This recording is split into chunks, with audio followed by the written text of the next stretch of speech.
Good rides only.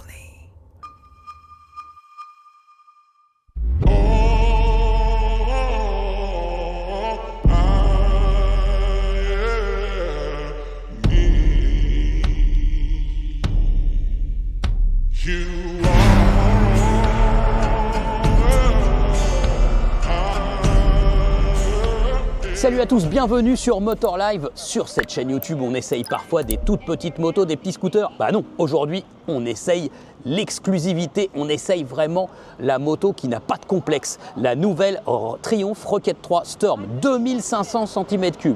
C'est plus de cylindrée que plein de voitures sur le marché. Vraiment, à l'heure où on essaye de downsizer parfois certaines catégories, et ben là, non, Triumph, eux, ils font pas ça. Pas avec ce modèle iconique. Alors cette nouvelle Rocket 3 Storm, on va vérifier si les chevaux en plus, ça lui apporte vraiment quelque chose. Et puis, qu'est-ce que ça donne finalement en 2024 de rouler avec cette moto iconique? C'est parti!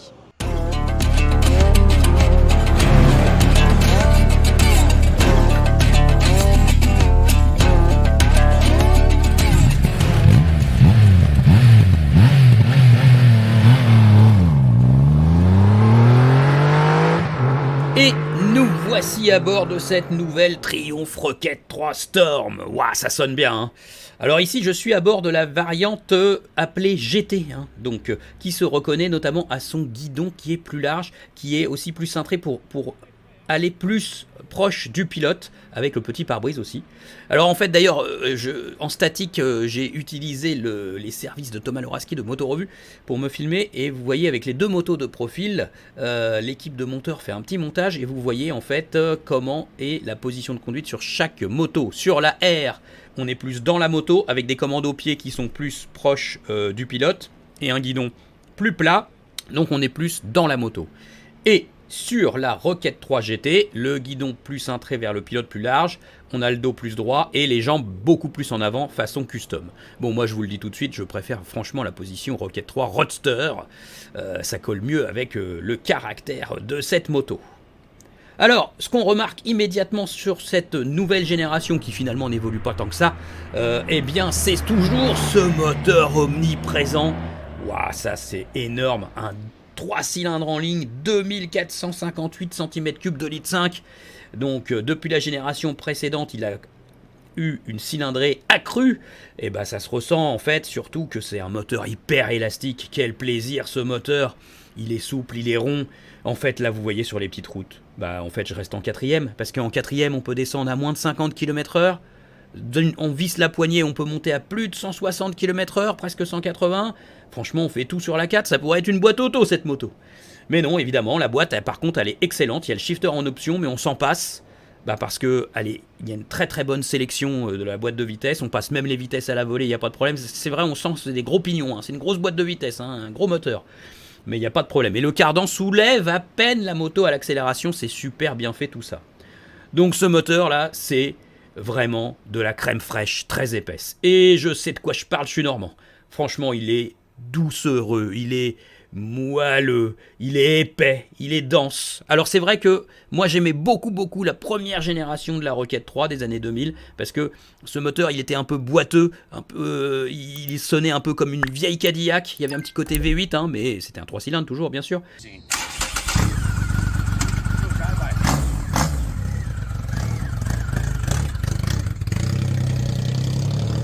Et ça, c'était super sympa. Là, ce moteur, il est beaucoup plus moderne. La connexion du ride-by-wire, la connexion poignée de gaz pneu arrière, c'est nickel. On sent à peine le traction control maîtrisé, surtout le couple de 225 Nm de cette moto. Bref, non, vraiment, c'est beaucoup plus moderne, plus sportif aussi de caractère, mais ça reste toujours un moteur énorme. La moto, elle, est globalement ferme, Triumph ont voulu faire une moto dynamique. Donc là, on a des nouvelles jantes plus légères pour enlever de l'effet d'inertie au niveau des masses non suspendues. Et bon, on ne sent pas la différence. Mais la moto est dynamique et elle est ferme en fait, d'une façon générale. Elle est rigide de châssis, les suspensions n'ont pas beaucoup de débattement, c'est pas un gros trail, et elles sont fermes parce que Triumph voulait une moto agile, une moto qui tienne bien lors des freinages, parce qu'elle est lourde, donc quand on freine, on peut ralentir fort grâce aux équilibres Brembo, mais il y a quand même plus de 300 kg, 317 kg à freiner dans la Rocket 3 Roadster, donc Il fallait de la fermeté pour faire une moto avec un comportement de châssis précis. Donc du coup, entre un peu trop de confort mais une moto molle et une moto un peu ferme mais précise, Triomphe a tranché finalement. Donc on ne peut pas reprocher grand chose d'un point de vue dynamique, c'est une moto précise qui efface plutôt pas mal son poids malgré l'énorme pneu avant de 150 de large, c'est incroyable, c'est parfois le pneu arrière de certaines motos, là on l'a à l'avant, n'importe quoi. C'est vraiment la moto des superlatifs. Mais c'est vrai qu'en termes de plaisir de conduite, sur les petites routes, sur les nationales roulantes, même pour traverser un village on ne change presque pas de vitesse, allez on rejoint le cortège, un coup de gaz et ça va le faire. C'est impressionnant comme moto, vraiment.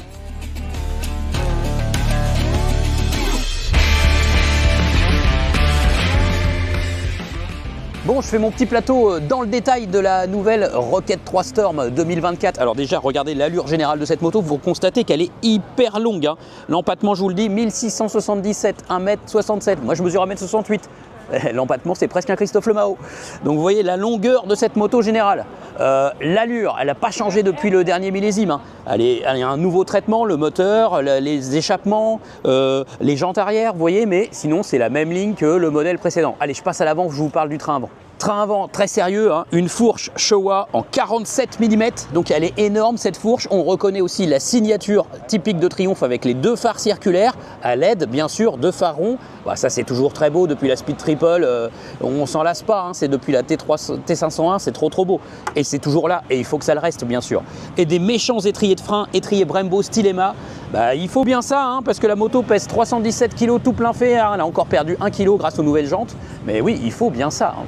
Alors je vais vous parler du moteur, bien sûr, le moteur 2458 cm3, 2,5 litres, c'est écrit dessus. C'est quasiment un moteur de bagnole qu'on a dans cette moto, dans cette Rocket 3. 3 cylindres en ligne, alignés dans le sens un peu de la marche. On ne ressent pas trop l'inertie, à savoir de mouvement de moteur finalement. C'est assez équilibré. Bien sûr, la moto elle se soulève un petit peu à l'accélération, mais c'est très limité. Maintenant, elle développe 182 chevaux à 7000 tours minute. Avant, c'était 167. Donc, elle a gagné des chevaux, cette moto. Mais elle fait toujours aussi 225 Nm à 4000 tours minute. Le couple n'a pas trop progressé. Révision, c'est tous les 16 000 km ou 1 an. À l'arrière, avant de retrouver cette magnifique jante, je ne peux m'empêcher de vous montrer la cinématique du repose-pied arrière. Oh, regardez comme c'est beau ça, waouh, c'est super beau. Et puis ça permet de dissimuler ces platines qui ne sont pas toujours très heureuses sur les motos. Là, c'est super beau. Voilà. Et puis on a les nouvelles jantes arrière, très belles sur ce monobras qui intègre le cardan. C'est très bien fait, la finition est franchement parfaite. Moi je vous le dis, la finition elle est quasiment à tomber sur cette moto. N'est-ce pas l'une finalement des motos les mieux finies du marché? C'est tout à fait possible. Alors petit focus sur l'environnement de bord que vous voyez ici, le tableau de bord. Plutôt lisible chez Triumph, on peut régler plein de choses bien sûr. Il y a les modes de conduite qui sont assez faciles à régler grâce à ce curseur. Voilà, et puis on bascule de mode. Et puis si on veut un peu plus, il faut rentrer dans le mode Rider. Et dans le mode Rider, bien sûr, on va pouvoir régler plein de choses. Traction Control, notamment, voilà, la réponse à la poignée de gaz. Il y a 3 modes de conduite plus le mode Rider. Et puis le tableau de bord est assez complet. Et puis regardez surtout ce large guidon là, voilà, et c'est Komodo. Très beau Komodo chez Triumph, tout est très bien intégré, on voit pas de câble, c'est nickel vraiment. Et puis là on a un petit port USB, voilà, bien pratique, notamment pour les road trips pour mettre son smartphone. Et puis surtout, petit bonus, regardez, je vous montre un petit peu au niveau de ce moteur, la taille des pistons. Oh là là, comment c'est beau ça, 110,2 mm d'alésage. Ça fait quand même des sacrés pistons, 11 cm de diamètre. Figurez-vous que même avec ces énormes pistons, c'est pas les plus gros de la production. Non, on peut trouver plus gros encore sur la KTM 1390 Super Duke Air, sur la Ducati Hypermotard 698 qui est un mono avec un énorme piston, certainement des gros cruisers aussi américains, il y a un petit peu plus gros quand c'est des bicylindres et qui frôlent les 2 litres. Voilà, mais malgré tout, belle pièce quand même.